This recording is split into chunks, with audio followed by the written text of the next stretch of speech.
पेशा पर महाबहस हो रहा है, आप उसमें आए हैं, कैसे देख रहे हैं कि पेशा क्यों लागू नहीं हो रहा है? देखिए, सामने देखिएगा दादा पूरा। जिस समय चुनाव था तो उस समय नेता या विधायक चुनने के पहले ये लोग जितने भी वोट डालने वाले लोग थे या मतदाता थे, ये कभी भी उसको कितना संवैधानिक जानकारी है, कितना किया है, उससे लोग कोई मतलब नहीं रखा। किसी के कहने पर, यानी खूंटी में किसी के कहने पर लोगों ने या संपूर्ण झारखंड में डर से वोट दिया गया कि इसलिए ये वोट दिया गया कि भाजपा गठबंधन आएगा तो आदिवासी ख़त्म हो जाएगा। यही डर हर जगह लोग किया, लेकिन ये नहीं जाना कि कौन आदमी कितना शिक्षित है, कौन मिट्टी के मूल्यों के प्रति, आदिवासी मूल्यों के प्रति और कौन समर्पित है, इस पर कोई नहीं देखा। ये सिर्फ यहाँ क्या हुआ कि ये सरकार बनाने और किसी को हराने या किसी को चुनाव जीतने की रणनीति के साथ जनता ने वोट दिया। उसका परिणाम जनता भुगतेगी, क्योंकि जैसे कोई भी कर्म होता, मैं आज कर्म कोई करूँगा और उसका फल तो कुछ दिन के बाद ही मिलेगा। इसीलिए पेशा जब बहस हो रहा है, पेशा का जो बहस हो रहा है, तो ये तो चुनाव के समय में ही ये लोग तय कर लेना चाहिए कि पेशा अक्षरशः यदि संवैधानिक के दायरे में 5वीं अनुसूची के अनुरूप जल जंगल ज़मीन पर कौन अधिकार देगी, ये शुरू में ही बातचीत तय करके इनको वोट देना चाहिए था। लेकिन दादा आप बोले कि लोग डराए, कौन डरा धमका रहे थे चुनाव के समय में? देखिए, डरा शुरू से जितने भी शेड्यूल इलाका में या आदिवासी बहुल राज्यों में जो सत्ता से जो लोग बाहर रहते हैं या कि सभी लोगों ने, सभी लोग जो सत्ता में नहीं रहे हैं या कुछ लोग चुनाव आता है, जैसे मैं पार्टी तो नहीं बोलूँगा, जो अपने को हिंदुत्व का रहनुमा समझने वाले जो पार्टियां बोलती है हिंदू खतरे में है, ईसाई का रहनुमा समझने वाली पार्टी ईसाई खतरे में है, हाँ। और कुछ लोग सेकुलरवादी जो घोषणा करने वाले लोग जो हैं, वो लोग बोला धर्मनिरपेक्षता या संविधान खतरे में है। लेकिन खतरा तो आज भारतवासियों को तमाम जो शिक्षा, स्वास्थ्य और रोजगार के साधनों को कम करने उन उन ताकतों से खतरा है। और इनसे जो तमाम जो जातिवादी ताकतें हैं, चाहे धर्मवादी ताकतें हैं, जो संविधान का मुखौटा ओढ़ के जी रहे हैं, ये लोग इन पर जो रोटी खतरा में है, रोजगार खतरा में है, सामाजिक समरसता में खतरा में है, इस पर लोग नज़र नहीं रखते हैं। पेशा लागू होने से किनको खतरा है? देखिए, पेशा लागू होने से जो ज़मीन में जैसे भूमाफियाओं को या समाज विरोधी जितने या जो जन विरोधी ताकतें हैं, पेशा लागू होने से यहाँ का शिक्षा पर, स्वास्थ्य पर और विकास योजनाओं पर ग्राम सभा का अधिकार हो जाएगा। तो ये कमीशन खोरी जितने भी ताकतें हैं, सबको जो समाज विरोधी या मानव संविधान विरोधी ताकतों को खतरा है। लेकिन दादा जिस तरह से अबुआ सरकार लाने के लिए आप लोग पूरा कोशिश किए थे, आदिवासी समाज पूरा मेहनत किए थे, और आज आप लोग पेशा पर महासम्मेलन कर रहे हैं, लगातार पेशा पर बहस कर रहे हैं, कई आदिवासी समाज आंदोलनरत हैं, उस पर आप क्या कहेंगे? देखिए, संविधान और कानून अपना काम करेगी, या मेरा इतना ही कहना है कि ये आंदोलन कर रहे हैं। सबसे पहले तो आंदोलन सामूहिक, जिसे कि मैं बोला कि मैं किसी के गैर जरूरी आलोचना पर विश्वास नहीं करता हूँ, गलियों के गैर जरूरी संघर्ष में मैं विश्वास करता हूँ। हेमंत सोरेन या जो चुनी हुई अबुआ सरकार के प्रति लोग जो गलतियाँ हो रही है, जिन धाराओं में ग्राम सभा के अधिकार को कम किया जा रहा है, उनको चिन्हित करके लोग सुझाव भेजें। परिचय देगा। मेरा नाम मसीह चरण मुंडा, गोतर मेरा संडीपुरती, मैं पश्चिम सिंहभूम इट्टी टोला सिरिजंग का रहने वाला हूँ और फिलहाल खूंटी में रहता हूँ। पेशा महासम्मेलन के सभी आयोजक साथियों और जितने श्रोतागण को मेरी तरफ से जुबान।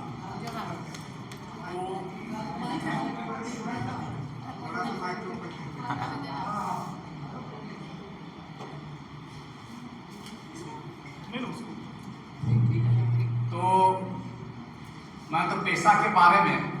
या वर्तमान कानून के बारे में मुझको ज़्यादा जानकारी नहीं है,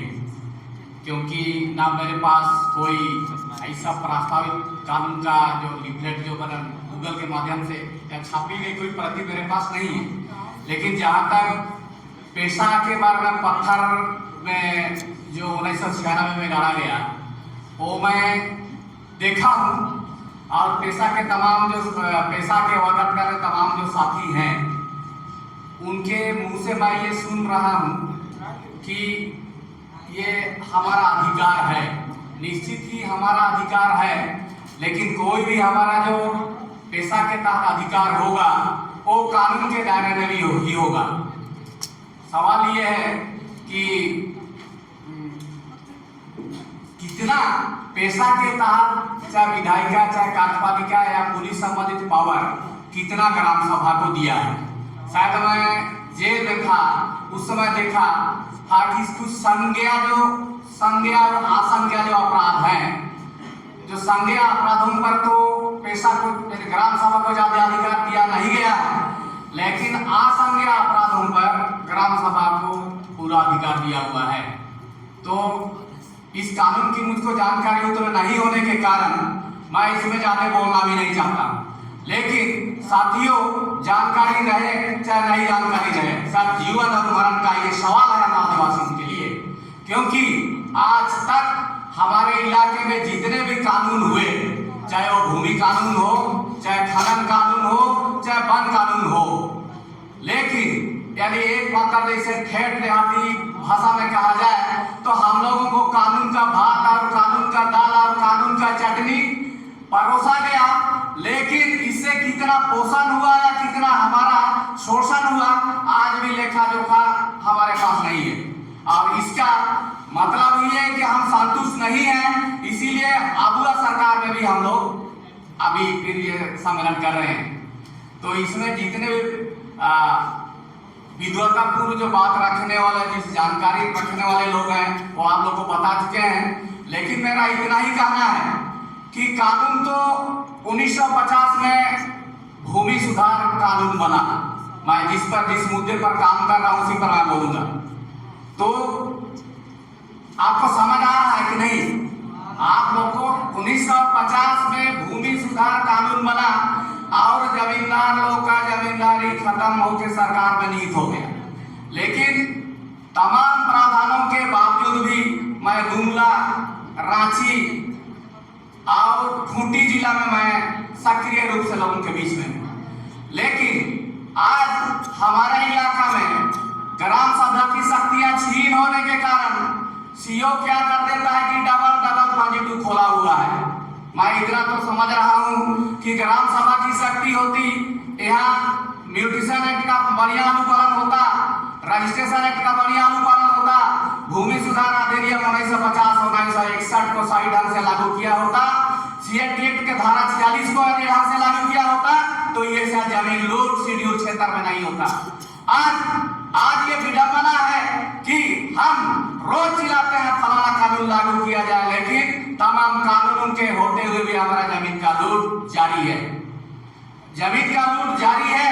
और इस पर यदि कोई आवाज उठाता है तो उसके लिए कानून का वो बड़ा डंडा तैयार है। हाँ, कानून के एफआईआर जो कानून होता है तमाम प्रावधानों को भूल कर किसी पर एफआईआर कर दिया जाता है। तो आज सही बात है कि आज विभिन्न सरकार, चाहे कांग्रेस पूर्व वक्ता जो बोले, चाहे लक्ष्मण दादा बोले कि यहाँ जो कांग्रेस चाहे बीजेपी चाहे जेएमएम पर मैं जैसे क्या कहें कि आपको सरकार हम लोग बोलते भी हैं, तो ये मैं इसे आलोचना कम, ये दर्द मेरा समझा जाए, क्योंकि मैं आलोचना ज्यादा यानी डॉग फाइट में भी मैं विश्वास नहीं करता हूँ, गली की लड़ाई में मैं विश्वास नहीं करता हूँ। अपना दिल का दर्द जो किसान भाई जमीन जोतने वालों का वंशज हूँ और इस जमीन के लिए हमारा पूर्वज भी लड़ा और अभी तक हम लोग संघर्ष जारी रखे हैं। तो ये जितना यदि ग्राम सभा की शक्तियों के दायरे क्योंकि ग्राम सभा में उम्मीद है कि जो हिंसात्मक संघर्ष जो हमारा चला ये कानून के दायरे में हमारा संघर्ष होगा। ये जितना भी जमीन लूटा गया है,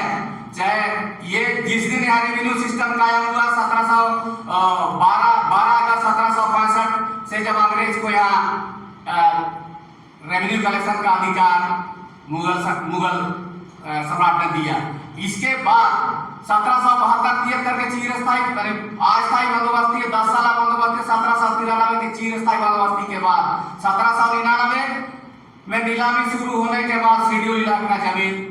बाहर के लोगों को टैक्स नहीं देने के नाम पर लूट कर दे दिया गया। लेकिन आज भी तमाम जो कानून में बोला 1961 और 1950 का कानून लागू होने के बावजूद भी हमारे पार्टी के राजनीतिक कार्यकर्ताओं का भूल के कारण आज भी हमारे लोग भूमि कानून नहीं जान रहे हैं, जिसका वजह यह है कि आज भूमि सुधार कानून जितना झारखंड में लागू होना चाहिए उतना तरीका से लागू नहीं है। आज डबल और जितना 1961 का सिलीगेट से ज्यादा कहीं लोग अवैध ढंग से किसी का 22 चल रहा है। इसके बाद यहाँ जब नहीं हम बोल रहे हैं, बोलने दीजिए। तो मैं इसमें मेरा इतना ही कहना है, ग्राम सभा के सशक्तिकरण से ये जो तमाम विसंगतियां हैं, तमाम जो हमारे बीच में किसान जो जूझ रहे हैं, ये होता है तो मेरे लिए अच्छी बात है। और मैं इतना ही कहना चाहता हूं कि जितने भी हमारे जो राजनीतिक कार्यकर्ता होंगे, समाज सेवी होंगे, विधि विशेषज्ञ होंगे, किसी भी कानून का अच्छी तरह उसका दोनों पहलू हम लोग को सिखाएं। आज स्थिति ये है कि हमारे क्षेत्र में जहाँ डबल 22 का मामला है, इसके बाद या धारित सीमा से ज्यादा डबल 22 के बाद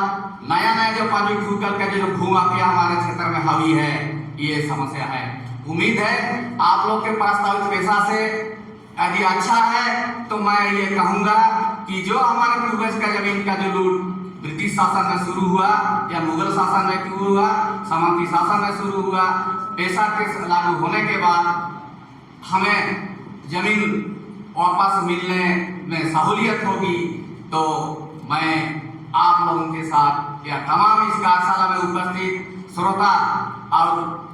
नेतागण के साथ मैं अपना जीवन समर्पित कर दूंगा। क्योंकि मैं पहले ही बोला कि मेरे पास कोई लिफलेट नहीं है, क्या हम पैसा के बारे में, वर्तमान पैसा में क्या है क्या नहीं है, इसके बारे में ज्यादा मैं बोलना, मेरे हिसाब से अपने आप से बोलना शायद उचित नहीं है। तो इसीलिए मैं इतना इस मंच से आप लोग ग्राम सभा को सशक्तिकरण कीजिए, पैसा जो बढ़िया हो वो सरकार को लिखिए, जहां अभी तक कितना किया है नहीं किया है, किस धारा में हमें आपत्ति है, जो कि आदिवासियों के लिए डेथ वारंट होगा तो उस धारा को हटा देने या सुधार करने के लिए आप बोलिएगा। और जितना भी मैं कहता हूँ और एक बार, क्योंकि जमीन से जुड़ा हूँ, जमीन पर ही ज्यादा बोलूंगा, जमीन के बारे में मुझको ज्यादा मालूम है, कानून कम जानता हूं मैं। तो सबसे पहले बात यह है कि यह तमाम जो जमीन लूट, जंगल लूट या अन्य विसंगतियां हैं, या फिर हम लोग बोल रहे पैसा के साथ बालू है, तो झारखंड लघु खनिज समारोह नियमावली का सेक्शन 12 के तहत ग्राम सभा कोई बालू ग्रामीण इलाकों में राज्य सरकार बालू का ऑक्शन नहीं कर सकती है। तो इस पर अब सवाल यह है कि बालू का तस्करी आज भी उचित कानून नहीं लागू होने की जरूरत जनता को है ही, और उस बालू की तस्करी भी जारी ही है। तो इसलिए यदि पैसा लागू होता है जमीन पर, खनिज पर, जंगल पर, यदि हमारा अधिकार यदि इस कानून के तहत होगा तो मेरे लिए अच्छी बात है। लेकिन मैं तो कानून की धज्जियां उड़ते हुए धड़ल्ले से देख रहा हूँ, और मैं ज्यादा तो बोलना नहीं चाहूंगा। एक बार फिर तमाम जो कानून में विसंगतियां हैं, चाहे भूमि कानून हो, डबल 22 का मामला हो, जमींदार आज भी जमींदारी भेस्टेड होने के बाद भी एम फार्म के आधार पर नहीं, यहाँ भेस्टेड खतियान और खेवट के पर जमीन का दावा करते हैं। तो जनता से मैं इतने कार्यकर्ताओं से मेरा अपील रहेगा कि उन लोग का मुंह तोड़ जवाब दें, और अपने जमीन का, जंगल का, खदान का रक्षा के लिए आप पंचायत या पैसा कानून को मजबूत कीजिए। और इतना ही वक्तव्य के साथ मैं अपना